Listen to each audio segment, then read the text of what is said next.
बातमी 36 जिल्ह्यांची बुलेटिनमध्ये आपलं सगळ्यांचं स्वागत. जाणून घेणार आहोत 36 जिल्ह्यांमधल्या वेगवेगळ्या घडामोडी. अगदी झटपट सुरुवात करूया.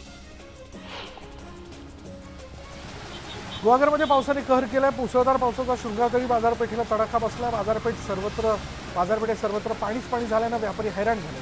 गुहागर चिपळूण महामार्गाला नदीचं स्वरूप आल्यानं वाहन चालकांची तारंबळ उडाली. महाबळेश्वरमधील पाचगणी शहराला पाणीपुरवठा करणारा वेण्णा तलाव पूर्ण क्षमतेने भरलाय. दमदार पावसामुळे जुलै महिन्यातच हा तलाव पूर्ण क्षमतेने भरल्यानं नागरिक समाधान व्यक्त करत आहेत.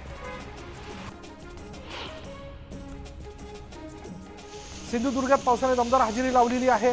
कुडाळ तालुक्याला मुसळधार पावसाने आज झोडपलं असून शेतकऱ्यांमध्ये आनंदाचं वातावरण पाहायला मिळतंय. तर कोकणात समुद्र खवळलेला असल्यामुळे प्रशासनाने सतर्कतेचा इशारा दिला.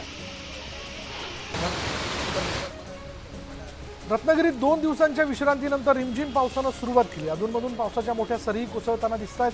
तर रत्नागिरीला आजपासून पुढील 4 दिवस ऑरेंज अलर्टचा इशारा देण्यात आला.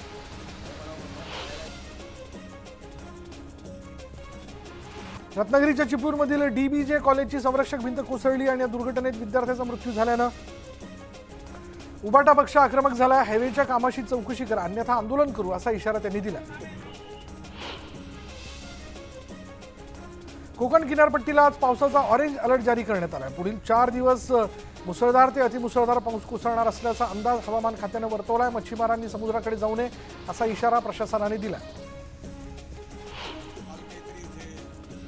मुंबई गोवा महामार्गावर गोव्यातील पेडणे इथं काल दरड कोसळल्यानं महामार्ग वाहतुकीसाठी बंद करण्यात आला. केंद्रीय मंत्री नितीन गडकरी या प्रकरणाची दखल घेत अधिकाऱ्यांना त्यांनी चौकशीचे आदेश दिले.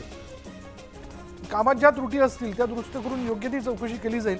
आवश्यकता असल्यास कारवाई करू असं गडकरींनी म्हटलं. पवना आणि मावळ भागात चांगला पाऊस पडत असल्यानं भात लागवडीला जोमात सुरुवात करण्यात आली आहे. पिकाला संरक्षक कवच असायलाच हवं आणि यासाठी शेतकरी पीक विमा देखील काढला जातोय आणि त्यामुळे पीक विमा केंद्रावर 1 रुपयात पीक विमा भरायला शेतकऱ्यांची गर्दी बघायला मिळते.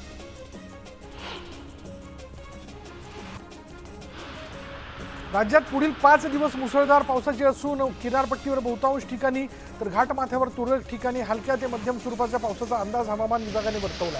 सिंधुदुर्ग, रत्नागिरी, रायगड, मुंबई, ठाणे, पालघरला ऑरेंज अलर्ट देण्यात आला. देवगड निप्पाणी राज्यमार्गावरील फोंडा घाटमार्गे वाहतूक आजपासून सुरू करण्यात आली आहे. मागील 5 दिवसांपासून या मार्गावर अवजड वाहनांची वाहतूक बंद होती. मात्र हा मार्ग आता सुरू झाल्यानं वाहन चालकांना दिलासा मिळाला. मावळ तालुक्यातील पर्यटकांचं आकर्षण केंद्र असलेल्या कुंडमळा इथे पर्यटक धोकादायक पर्यटन करताना पाहायला मिळत आहेत. तरुणाई नसतं धाडस करत पाण्याजवळ जात असल्याचं दिसून येत आहे आणि त्यामुळं लोणावळ्यातील दुर्घटनेनंतरही पर्यटकांनी धडा घेतला नसल्याचं दिसून येत आहे. मुसळमधील हातनूर धरणाच्या पाणलोट क्षेत्रात येणाऱ्या पूर्णा नदीच्या खोऱ्यात गेल्या 2 दिवसांपासून पाऊस झालेला नाही. त्यामुळे हातनूरमधील विसर्ग घटलाय. प्रदेशातील तापी नदीच्या पाणलोट क्षेत्रात दमदार पाऊस नसल्यानं त्याचा परिणाम पाणी विसर्गावर होतोय. पालघरमधील मुसळधार पावसामुळे जिल्ह्यातील नदी नाल्यांना पूर आलाय. तर सूर्या नदीच्या पाणी पातळीत देखील वाढ झालेली आहे. सततच्या पावसामुळे शेतीची कामं, शेतकऱ्यांची भात रोपणीची कामं रखडली असून अनेक भागात पाणी साचण्यास सुरुवात झाली. ठाण्यामध्ये मुसळधार पाऊस झाला. सततच्या पावसामुळे अनेक भागात पाणी साचलंय. घोडबंदर रोड इथे रस्त्यावर मोठ्या प्रमाणात पाणी साचलं असून याचा वाहतुकीला फटका बसला. मुसळधार पावसामुळे मुंबईतल्या दहिसर भागात रस्ते पाण्याखाली गेलेले आहेत. अनेक भागात पाणी साचलं असून या साचलेल्या पाण्यातून वाट काढताना नागरिकांना अडचणींचा सामना करावा लागतोय. दहिसर पूर्व SP रोड आणि शिवाजी रोडवर गुडघाभर पाणी साचलं. सकाळपासून सुरू असलेल्या मुसळधार पावसाने मीरा रोड भाईंदरला चांगलं झोडपून काढलंय. त्यामुळे शहरातील सखल भागात पाणी जे ते साचले. अनेक सोसायटीमध्ये पाणी शिरल्यानं नागरिकांना घराबाहेर पडणं अवघड झालंय. भाईंदर पूर्व भागातील cabin road, Navghar, BP road या ठिकाणी गुडघ्यावर पाणी साचलंय. साचलेल्या पाण्यातून वाट काढताना वाहन चालकांना मोठा त्रास सहन करावा लागतो. मुंबईच्या उपनगरात सकाळपासूनच पावसाची संततधार सुरू आहे आणि यामुळे उपनगरातील अनेक सखल भागात पाणी साचले. अंधेरी पूर्व आणि पश्चिमेला जोडणाऱ्या अंधेरी सबवेमध्ये पाणी साचले. त्यामुळे वाहतूक पोलिसांनी या ठिकाणी बॅरिकेड्स लावून नागरिकांना आणि वाहनांना सबवेतून जाण्यास मनाई केली. वसई विरारला सकाळपासूनच पावसाने झोडपून काढलं. वसई विरार आणि परिसरातील अनेक सखल भागात पाणी साचलं. गेल्या 24 तासात विरारमधील बोळींज आणि आगाशीसह वसईतील माणिकपूर, मांडवी आणि इतर भागात 25 ते 50 मिलीमीटर पाऊस इतका झाला. वर्ध्यामध्ये आषाढी एकादशीच्या निमित्ताने वारकऱ्यांसाठी वर्धा पंढरपूर बसची व्यवस्था करण्यात आली आहे. तशा घोषणाही करण्यात आल्या. मात्र 5 तासापासून वारकरी बसच्या प्रतीक्षेत आहेत. एसटी महामंडळाच्या भोंगळ कारभाराचा फटका वारकऱ्यांना बसत असल्यानं संताप व्यक्त केला जातोय. पुण्याच्या इंदापूरमधील जिल्हा परिषद शाळेच्या विद्यार्थ्यांचा आनंदवारी सोहळा आयोजित करण्यात आला होता. पारंपरिक वेशभूषेत साक्षात विठ्ठल रखुमाई वासुदेव खांद्यावर पताका घेऊन वारकरीच अवतरल्याचा भास होत होता. ठिकठिकाणी या पालखीचं स्वागत करण्यात आलं. पुण्यात नवीन मराठी शाळेच्या प्रांगणात पालखी आणि रिंगण सोहळा आयोजित करण्यात आला होता.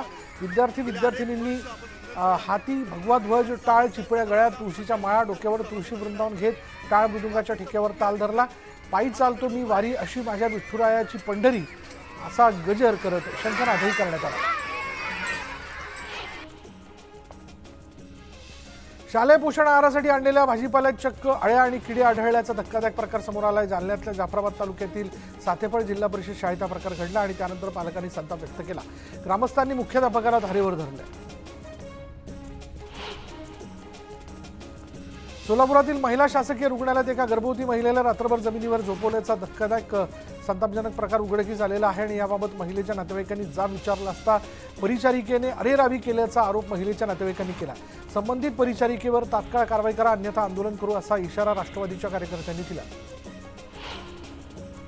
नागपूरच्या कळमना परिसरात भरतनगर उड्डाणपुलावरून खाली पडून एका तरुणाचा मृत्यू झाला. बाईकवरील नियंत्रण सुटल्यानं बाईक उड्डाणपुलाच्या कठड्याला अडकून तो थेट खाली रस्त्यावर पडला आणि जागेवरच त्याचा मृत्यू झाला. योगेश्वर चुटे असं या मृत तरुणाचं नाव आहे. वर्ध्यामध्ये लाडकी बहीण योजनेसाठी 17,271 महिलांनी अर्ज दाखल केलेले आहेत. नारी शक्ती दूत ॲपच्या माध्यमातून ऑनलाईन अर्ज दाखल केले जातोय आणि यातून महिलांना दरमहा 1,500 रुपये मिळणार आहेत.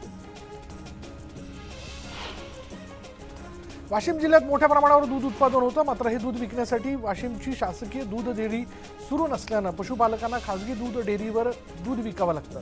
त्यामुळे पशुपालकांची आर्थिक पिळवणूक होते. त्यामुळे शासकीय दूध डेअरी लवकरात लवकर सुरू करावी अशी मागणी जी ती दूध उत्पादकांकडून केली जाते. बीडच्या आंबेजोगाई तालुक्यातील चनई तांडा इथे जिल्हा परिषदेच्या शाळेला स्वतःची इमारत नसल्याने ही शाळा मागील 10 वर्षांपासून लिंबाच्या झाडाखाली भरवली जाते. त्यामुळे विद्यार्थ्यांची गैरसोय होते. मात्र तरी देखील शिक्षण विभाग लक्ष देत नसल्यानं नागरिक संताप व्यक्त करतात. पंढरपूरला जाणाऱ्या भाविकांच्या सोयीसाठी नांदेड परिवहन विभागाने 230 विशेष बस सोडण्याचा निर्णय घेतलाय. 13 जुलै ते 22 जुलैपर्यंत या बसेस नांदेड ते पंढरपूर मार्गावर धावणार आहेत. एखाद्या गावातून 40 प्रवासी मिळाल्यास त्या प्रवाशांसाठी देखील बस उपलब्ध करून देण्याचा निर्णय घेण्यात आला. शिवसेनेचे नेते संतोष भुतेकर यांनी जिल्हाधिकाऱ्यांकडे अवैध रेती वाहतूक थांबवण्याची मागणी केली. मात्र जिल्हाधिकाऱ्यांनी त्यांना उद्धटपणाची वागणूक दिली. त्यामुळे त्यांनी मानवी हक्क आयोगाकडे तक्रार केली आहे. या प्रकरणी मानवी हक्क आयोगानं अमरावती विभागीय आयुक्त आणि बुलढाण्याच्या जिल्हाधिकाऱ्यांना हजर होण्याकरता समन्स बजावलेला आहे. त्यामुळे नागरिकांशी गैरवर्तन करणं जिल्हाधिकाऱ्यांना चांगलंच भोवणार आहे. बदलापूर MIDC परिसरातील कंपन्यांमधील सांडपाणी वाहून नेणारी पाईपलाईन फुटली आणि या सांडपाण्याचे उंच फवारे जे ते उडत असल्यानं नागरिकांचं आरोग्य धोक्यात आलंय. मुंबईतील घाटकोपर होर्डिंग दुर्घटना प्रकरणी मुंबई गुन्हे शाखेच्या SITने आरोपपत्र दाखल केलंय.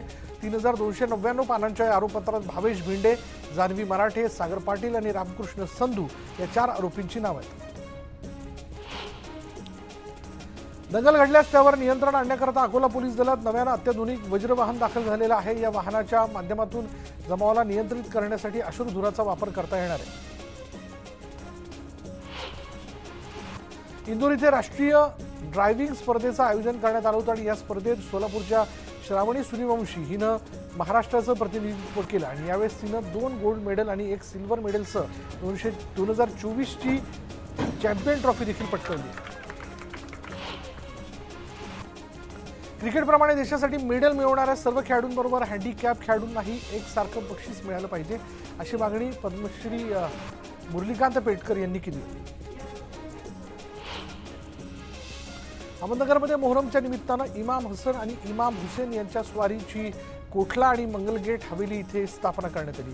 कोठला आणि मंगलगेट हवेलीत मुस्लिम बांधवांसह हिंदू बांधवांचाही खास त्यांची उपस्थिती होती. मोहरम स्वारीच्या दर्शनासाठी महाराष्ट्र राज्यासह गुजरात, कर्नाटक राज्यातूनही भाविक अहमदनगरला येतात. जरांगे पाटील 15 जुलै रोजी पंढरपूर दौऱ्यावरती जाणार आहेत. त्यांनी यावेळी जरांगे श्री संत ज्ञानेश्वर महाराज आणि जगद्गुरू श्री संत तुकाराम महाराजांच्या पालखीच्या रिंगण सोहळ्यात सहभागी होऊन दर्शन घेणार आहेत आणि यावेळी जरांगेंच्या स्वागतासाठी मराठा बांधव उपस्थित राहतील.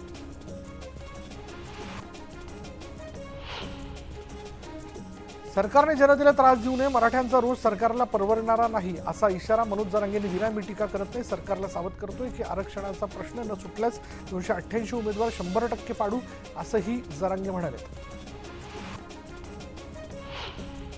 उपमुख्यमंत्री अजित पवार यांनी दिल्लीत जाऊन गृहमंत्री अमित शहा यांची भेट घेतल्याची माहिती सूत्रांकडून मिळते. या भेटीत मंत्रिमंडळ विस्तारासह विधानसभा निवडणुकीबाबत चर्चा झाल्याचं सूत्रांकडून समजतं.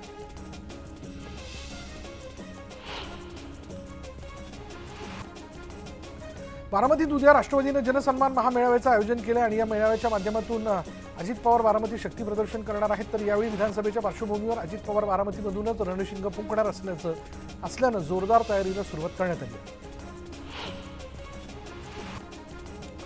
विधान परिषदेत काँग्रेसची मतं फुटल्याप्रकरणी काँग्रेस हायकमांडनं अहवाल मागितला आणि त्यामुळे महाराष्ट्र काँग्रेसकडून आज अहवाल सादर होण्याची शक्यता आहे. या अहवालानुसार युनिक कोडच्या मदतीनं या फुटीर आमदारांची ओळख पटवली जाणार आहे. भाजप नेत्या पंकजा मुंडे या विधान परिषदेवर निवडून आल्यानंतर वरळी इथल्या त्यांच्या निवासस्थानी पोहोचल्या. यावेळी त्यांच्या आई प्रज्ञा मुंडे यांनी त्यांचं औक्षण केलं. यावेळी प्रज्ञा मुंडे यांना आपल्या अश्रूंना थांबवता आलं नाही, त्यांनी त्यांच्या अश्रूंना वाट मोकळी करून दिली. देवेंद्र फडणवीसांमुळे आमदार झालो, त्यांचे आशीर्वाद घेतले अशी प्रतिक्रिया भाजप आमदार परिणय फुके यांनी दिली आहे. आमदारांमध्ये काँग्रेसच्या नेतृत्वाबाबत रोष आहे असं वक्तव्यही परिणय फुकेंनी केलं. विधान परिषदेच्या निवडणुकीनंतर काँग्रेसचे नेते आता जमिनीवर आलेले आहेत. लोकसभा निवडणुकीच्या हवेवर जाऊन चालणार नाही असं विश्वजित कदम यांनी म्हटलंय.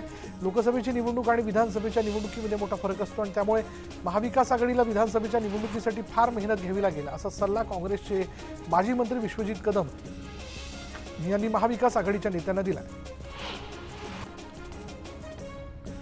मिलिंद नार्वेकर हे 22 मतांपर्यंत कसे गेले ही आत्मचिंतनाची बाब आहे. नार्वेकरांच्या मागे अदृश्य शक्ती असा आरोप उद्योगमंत्री उदय सामंत यांनी केला. तर महाविकास आघाडीची 20 ते 22 मतं फुटली, काँग्रेसच्या नेतृत्वावर आमदारांचा विश्वास नाही अशी टीकाही उदय सामंत यांनी केली.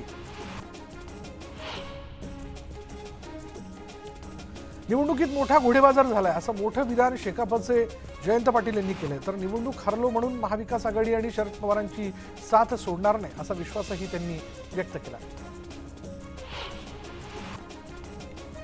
शिवसेनेचे नवनियुक्त आमदार कृपाल तुमाने यांनी उपमुख्यमंत्री देवेंद्र फडणवीस यांची सागर बंगल्यावर भेट घेतली आणि यावेळी त्यांनी फडणवीसांचे आभारही मानले. भाजपचे नवनियुक्त आमदार सदाभाऊ खोत आणि आमदार गोपीचंद पडळकर यांनी उपमुख्यमंत्री देवेंद्र फडणवीस यांची भेट घेतली आणि यावेळी त्यांनी सागर बंगल्यावर जात फडणवीसांचे आभार मानले. राहुरी कृषी विद्यापीठाच्या कुलगुरूंविरोधात प्राध्यापकांनीच उपोषणाचं हत्यार उपसलंय. सेवा ज्येष्ठतेची यादी डावलून अन्याय केला जात असल्याचा आरोप या प्राध्यापकांनी केलाय. गेल्या 4 दिवसांपासून राहुरी कृषी विद्यापीठात हे उपोषण सुरू आहे. बीडच्या आष्टी तालुक्यातील वाकी गावात सरपंचात आणि शेतकऱ्यांमध्ये शेती संदर्भात वाद झाला आणि या प्रकरणी पीडित शेतकऱ्यानं पोलीस स्टेशनमध्ये तक्रार दाखल केली. त्याचाच राग मनात ठेवत सरपंच संदीप अस्वर यांच्यासह त्यांच्या कुटुंबानं शेतकऱ्यांवर तलवारीनं हल्ला केला आणि या हल्ल्याची घटना सीसीटीव्ही कॅमेऱ्यात कैद झाली आहे. जखमी शेतकऱ्यावर खासगी रुग्णालयात उपचार सुरू आहेत. ठाण्यातील श्रीफाटा इथली एक धक्कादायक घटना समोर आली. मंदिरात गेलेल्या एका विवाहितेला पुजाऱ्यांनी भांग देऊन तिच्यावर अत्याचार केला. पकडलं जाण्याच्या भीतीने या पुजाऱ्यांनी तिची हत्या करून तिला मंदिराशेजारील जंगलात फेकून दिलं. ही घटना उघडकीस आल्यानं सर्वत्र खळबळ उडाली आणि या प्रकरणी पोलिसांनी 3 आरोपींना अटक केली. वादग्रस्त आयएस अधिकारी पूजा खेडकर यांचं वैद्यकीय प्रमाणपत्र अहमदनगर इथल्या शासकीय रुग्णालयाने दिल्याचं समोर आलंय. 2018 मध्ये नेत्र दिव्यांग प्रमाणपत्र तर 2020 मध्ये मानसिक आजाराचं प्रमाणपत्र दिलंय. छत्रपती संभाजीनगरमध्ये दहशतवाद्यांचं सेंटर असल्याची धक्कादायक माहिती समोर आलेली आहे. या संघटनांचं ATS कार्यालय उडवण्याची तयारी असल्याची ही माहिती तपासात समोर आली. औरंगाबादचं नामांतरण करून छत्रपती संभाजीनगर करण्यात आल्यानं या घटनांमध्ये वाढ झाली असावी अशी शंका देखील सेवानिवृत्त पोलीस सहाय्यक आयुक्त बाहेती यांनी व्यक्त केली. चौकशीसाठी आणलेल्या एका संशयितानं थेट पोलीस स्टेशनमधून पोलिसांची नजर चुकवून पळ काढला आणि त्यामुळे या चोराला पकडण्यासाठी पोलिसांनी त्याचा सिनेस्टाईल पाठलाग केला।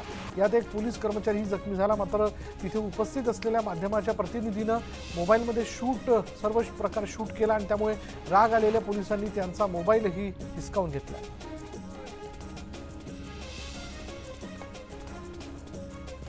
आणि यानंतर इथे वेळ झाली ब्रेकची। ब्रेक घेऊयात, पहा फक्त न्यूज 18 लोकमत।